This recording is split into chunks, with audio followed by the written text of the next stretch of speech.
Here at the Almond Joy Factory, where tropical vibes abound, we use soft, fresh-tasting coconut. The crunchiest almonds and delicious chocolate candy. Ah, but do you know what our most important ingredient is? Sometimes you feel like a nut. Sometimes you don't.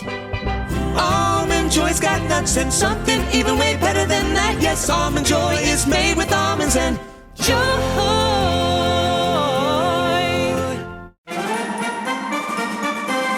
Red Apple Media Podcast Network presents This is Protecting America. Now, here's Emmy-winning journalist Rita Cosby. And welcome to another edition of Protecting America. I'm Rita Cosby.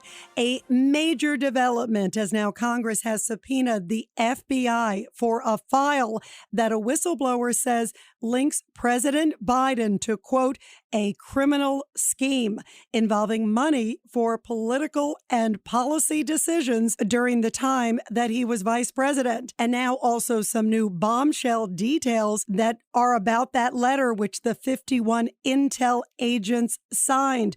And joining us to talk about all of this and more is the great investigative journalist. He's also the founder of Just the News, John Solomon. John, great to have you here on the podcast. Thanks, Rita. Glad to join you. Let's start with this big bombshell news about the letter with the 51 intel agents who signed it. Of course, it was pivotal to try to downplay the Hunter Biden laptop.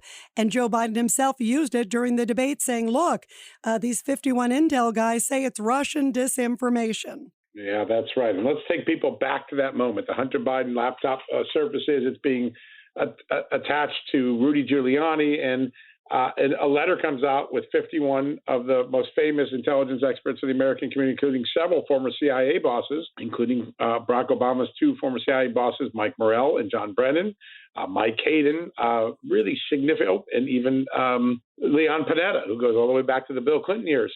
They all signed this letter, and they made it look like it was an organic intelligence event. What does that mean? That members of the intelligence community on their own wanted to issue a warning to America that the Hunter Biden laptop was at least a Russian information influence operation, and at worst, they said it could be a Russian disinformation operation. At the time they made that statement, they had no basis in proof. We now know that the FBI had authenticated the laptop as real, and that the Director of National Intelligence had no active intelligence that any foreign power is behind the laptop. But these guys wrote that, and they made it look like they were doing this as good citizens, as longtime career professionals of the House Intelligence, of the U.S. Intelligence Committee. Now, a couple of weeks ago, Jim Jordan revealed that Mike Morell, the former CIA director, was the guy that organized it, and that he organized it after a phone call with Anthony Blinken, the guy that's now Secretary of State, back then a Biden campaign person, and that Morell admitted that he was hoping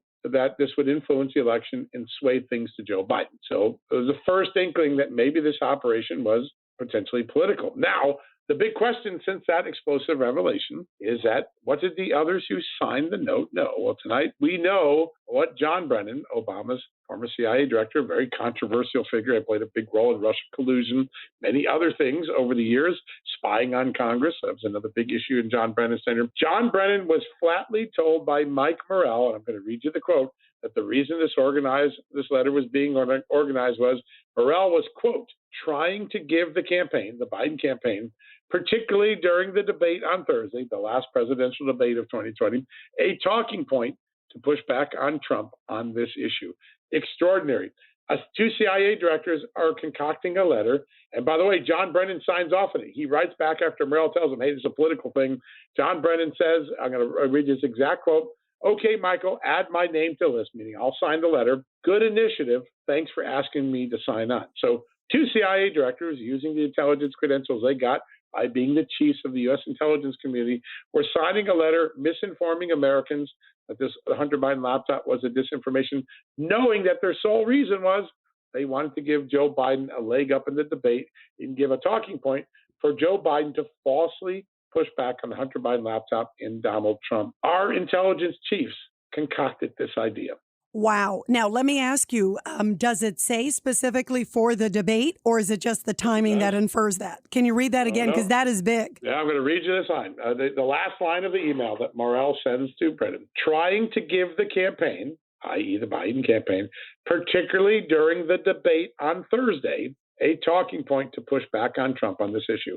He's acknowledging this is for the Biden campaign and that the point is to be able to, at the debate, Thursday's last debate, the final debate of the 2020 campaign, to give Joe Biden a talking point to push back on Trump on the laptop issue. Really bold, clear, candid. I think it's actually quite remarkable that two former spy chiefs might put this in email to each other. I guess they didn't think it would ever become public, but pretty significant. The letter also goes on to show a lot of the other people that Michael Morrell was trying to press to get. Leon Panetta, who did sign it, Sue Gordon, J. Johnson, Lisa Monaco, now the Deputy Attorney General, Mike Rogers, the former NSA Director. By the way, Mike Rogers didn't sign that. Different Mike Rogers signed it, the former House Intelligence Committee Chairman, Dan Coates, the former Director of National Intelligence. So Morrell is telling Brendan, I'm going to try to get all of our former intelligence colleagues together and write this letter because I'm trying to help Joe Biden come up with a talking point for the debate. And that talking point, as we now know, was false. There was never any evidence that the laptop was disinformation. In fact, the FBI had it for a year and they had already exploited it. They knew it was real. Wow. Well, what does that say to you, how brazen they were that they would actually put it in writing to each other and just kind of matter-of-factly say, hey, we're going to concoct this basically for the debate? That's outrageous. So I talked to a lot of intelligence people in the last couple hours since I obtained this email. We put it up on Just the News. To a person, the intelligence experts, some who signed the letter, some who declined to sign the letter, some who weren't approached but now know so much about the letter. They said the most troubling thing for them is not that someone wanted to get involved in politics, not that people signed the letter, that they actually thought it was okay as former spies, as former intelligence community members, as people who got their bona fides in the intelligence community at the expense and at the trust of the American people, that they knew they were pulling the wool over American voters' eyes, that they were depriving Americans of making a fully informed decision on the presidential debate. This is a talking point, not a factual letter. It really rubbed a lot of the intelligence experts that I've talked to over the last several hours the wrong way, saying, this is just extraordinary. Can't believe they wrote it. Can't believe they put it on paper. But you know what? It's more troubling that they thought it was okay, that they thought the American people were stupid enough to fall for this, and that it was okay to mislead them to help one candidate over the other using the very credentials you and I and every American taxpayer gave them when we hired them to be the chiefs of the American intelligence community. So where does it go from here, John Solomon? What do you think could happen now potentially? Well, listen, there'll be continued shame, right? And Tony Blinken, who is the guy whose phone call with Mike Morrell instigates this letter. That's Mike Morrell's own testimony. He said it triggered him to write the letter. Blinken has been saying, well, it wasn't my idea. I didn't order him to do it. But you know what Blinken did do? A lot of people have missed this in the information that's public. After Blinken had the call with Morrell, and Morrell said that gave him the idea to go ahead and do this letter. And he's out telling people, hey, let's go politically try to hijack the debate Thursday night, give him a talking point. Blinken then sent the most important piece of information that the Morrell letter would ultimately conclude. Most of the letter said, hey, this has the hallmarks of a Russian information operation. A Russian information operation can be true, but, you know, the Russians are pushing it, trying to have some impact. A Russian disinformation campaign, by its definition, means that the information in the laptop is false. That one paragraph in that letter, that one sentence in the letter that calls it Russian disinformation, which, by the way, all the media seized onto, right? It became the cancel culture moment in the debate. Donald Trump can't say this. It's not true. The intelligence community says it's not true. That piece of information was a USA Today fact check article. And who sent that to Mike Morrell? Tony Blinken. So after Blinken has the phone call, he gives him the most important payload that ends up having the most political impact in this letter, the Russian disinformation claim. You've got a Secretary of State currently who played a very important role in now what we know to be not an organic intelligence event, but a political event that misled the American people, as Jim Jordan said in his letter, kept the American people from making an informed decision about the Hunter Biden laptop and Joe Biden's bona fides. There's going to be serious questions for Tony Blinken. And one of the consequences that many of the lawmakers I've interviewed in the last couple of days are saying they want to pass legislation in the budget that comes out in October 1st, passed in the summer or in the early fall, that will say that all 51 signatories of this letter may never again get a federal contract, a federal job, or have any money spent allowing them to have a security clearance. So there could be a financial penalty here. Secondly, the Federal Election Commission has now opened an investigation into the Biden campaign coordinating this as a corporate contribution, something that's forbidden under campaign law. So there could be a regulatory fine, not a big deal, slap on the wrist, $200,000, whatever it's going to be. But I think the big thing that Republicans are looking to do now, they're itching to do, defund any future federal contracts, any future federal security clearances, any future federal jobs for anyone who signed this letter. Wow, that would be a biggie. By the way, of course, Secretary of State Blinken now in a recent interview said, he had nothing to do with it. He doesn't play politics. I mean, he made it pretty definitive that he wasn't involved. What he said was, it wasn't my idea, which is a really cute way, right, of saying it's a non-denial denial. That's what we journalists call that, right? He doesn't deny he had the conversation. He doesn't deny that the conversation actually caused the letter to be happen. He doesn't deny that he sent the piece of information that made the letter ultimately. He basically just said, well, it wasn't my idea. We didn't say it was your idea. We said you played a role in its formation and delivery, and he's not been able to dispute that. Well, we know that Senator Cornyn and a number of others have come out, or actually it's Ron Johnson who's come out and essentially said that he lied under oath when he was nominated for the job of Secretary of State. And then at that point said he didn't have communications with Hunter Biden. Yeah. So there's other layers to this, right? Oh, yes. Listen, it's going to be a very hot summer for some of the Biden officials. I think Merrick Garland's got questions to answer about whether when he told people there was no political interference in the Hunter Biden tax case, whether that's true, because the INS whistleblower saying it's not true, and he's got the receipts to prove it. And he's now gotten that whistleblower has gotten whistleblower status. He can now convey his information to Congress. He's already conveyed it to the Justice Department. So one cabinet secretary, Merrick Garland's going to be answering those questions. Joe Biden is going to be answering questions if his son is indicted, which a lot of news organizations are reporting he may be, about, hey, you told us there was nothing untoward here. Now your son's been indicted. That's going to be a difficult set of questions for Joe Biden. And of course, yesterday, revelation that the FBI had some evidence from an informant of a pay-to-play bribery scheme involving Joe Biden. That's going to be part of Joe Biden's. And then Tony Blinken's going to have to answer two questions. What were you doing talking to Mike Morrell? And then when you knew this letter came out and the campaign was behind it, and you knew it was a talking point, why didn't you tell the American people? Why didn't you come clean with us? And then two, you told us in 2020, before you became Secretary of State, you assured us you never had any email or phone contacts with Hunter Biden. We found that you did, and so did your wife. We're going to ask you some very hard questions. So three major figures, three of the most important figures in the Biden administration, starting with the president, his attorney general, and Secretary of State. They're going to face a lot of hard questions this spring and summer. What do you make of this new bombshell about the FBI being subpoenaed for a file? Tell us about this file. This is a story we broke yesterday about 1:32 o'clock in the afternoon yesterday. We know a lot about it. First off, let's describe what it is. It's an FD 1023. That's an alphabet soup form name for the report that FBI officials fill out, what FBI agents fill out when they have an interaction with an official confidential human source, a registered informant. One or two agents sit down, they debrief the informant, someone that's working undercover or as an informer, and they take the information that they think is actionable, that needs to be investigated or forwarded on, and they put it on this FD 1023 report. It's an informant report, a confidential human source report. One likely would have been written when Christopher Steele was giving people the Steele dossier and their bogus Russian collusion information. They're written all the time when informants and agents meet to convey information that's actionable intelligence. That's what we know. We know it was written in June 2020. How do we know that? Because the subpoena identifies the date it was written. We also know that the whistleblowers are telling Chuck Grassley and James Comer, the chairman of the House Oversight Committee, that this wasn't acted upon, that it was very specific, detailed information, and it got buried, that Hunter Biden didn't and Joe Biden didn't get investigated for this. Now, that's a lot.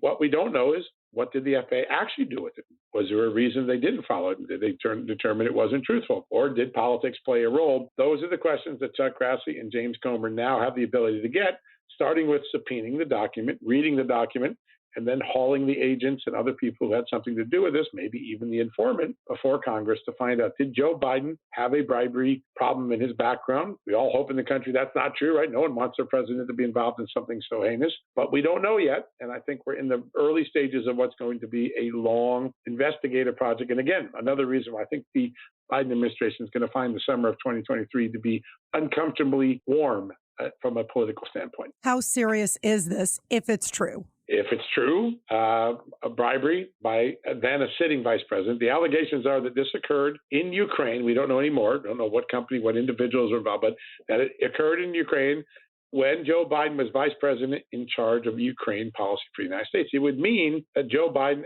if it's true, and again, that's a big if, there's a long way to go. It could be true that an informant passed it on, but the informant's information wasn't good, right? So a lot of options here short of the worst case scenario. But if it were to be corroborated that this thing actually happened, there was a pay to play, it would mean that a sitting vice president with authority to handle a particular area of policy took actions not for the interests of the United States, but for personal or family enrichment. That would be a very serious matter. We're a long way from that being real, but we do have some pointers and a compass pointing at least the idea that this question needs to be investigated. And that in itself is a little bit uncomfortable for Americans. We don't want to think those things of our president and vice president. We expect them to hold the highest standards. And we were assured by Joe Biden time and again, nothing to this. Soon his son may be indicted. We've learned a lot about Joe Biden meeting with Hunter Biden's business partner, something he denied. Joe Biden's credibility with the American people starting to erode because he told us a lot of things that weren't true. And it was Joe Biden that portrayed this letter as an organic event, something he could fall out and say, don't trust Donald Trump. It's not true. Look at these intel guys. It was his campaign behind it. Another area where he may have lost a lot of credibility with the American public. Explain why also Ukraine is such a sensitive area. I think about Burisma. I think about a lot of these things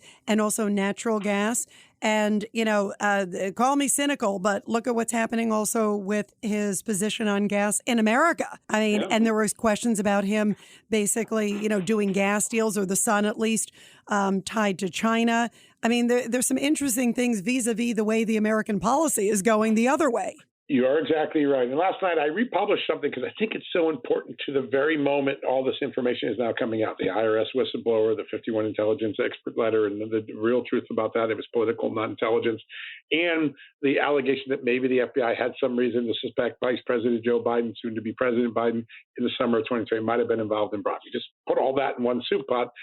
There is a very important email that I surfaced in 2020 that the House and Senate got a hold of in early 21 that the FBI has had in its possession since December of 2019. This is an email from Hunter Biden to his colleague back and forth shortly, literally a few days after Hunter Biden was added to the Burisma Holdings Energy Board. That was the natural gas company in Ukraine. This is the thing that raised months of corruption concerns. It played a role in the Trump impeachment. We know two things. We know that when Hunter Biden was hired by this company, his father's own State Department considered the company to be corrupt, and that while Hunter Biden was on the board, the State Department twice received intelligence that this company made bribes to other people. So it was a crooked company in the eyes of the United States government, and yet the vice president's son was working there.